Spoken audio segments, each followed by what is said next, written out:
Rockefeller connection here again. And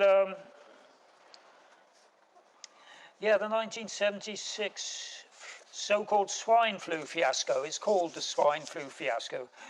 So in February 1976, there was an outbreak of flu at among army recruits at Fort Dix, okay, in the US.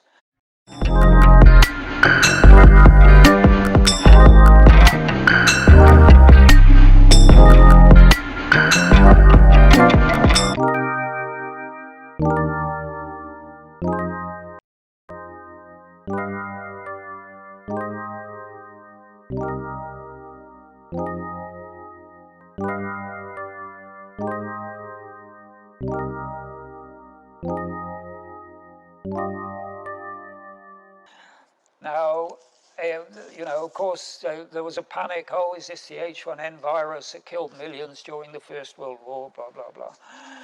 So the outbreak never went further than Fort Dix. There was a guy, a recruit, who died because he went on a 5-mile forced march. He got out of bed with the flu and went on a 5-mile forced march, and he died. Yeah.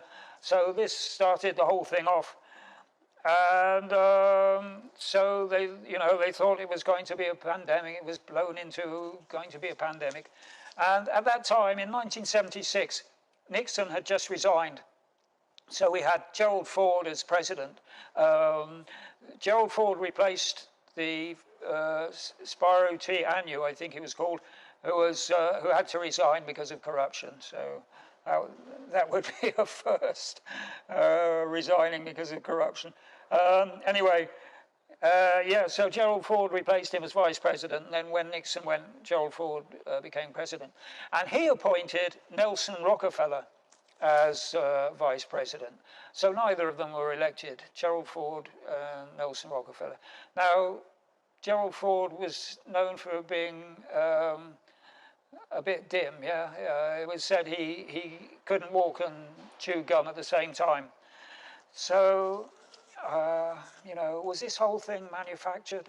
You know, was this something to do with the Rockefellers? I don't know.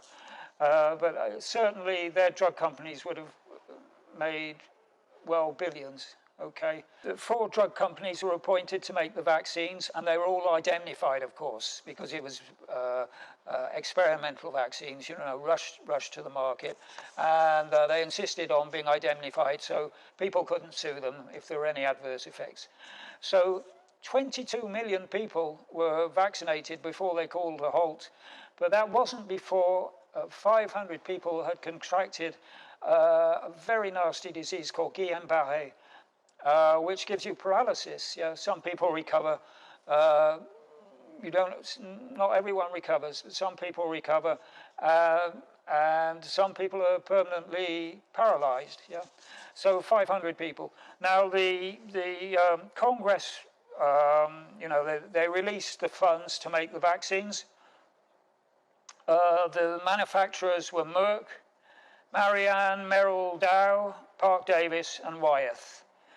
And they were all identified. So the government had to pay out millions, of course, to the people who developed the disease. Not the drug companies; they were off scot-free. The program of vaccination cost 135 million. Well, I've looked it up, and that would be $607 million in today's money. 607 million. Of course, that was for the whole process of program of vaccination. So not all of that would have gone to the drug companies, I'm guessing, but they would have made quite a few million. So yeah, it stinks. Yeah, it all stinks. All this. So now we'll look at 2009. And this is just a rerun of this 1976 thing.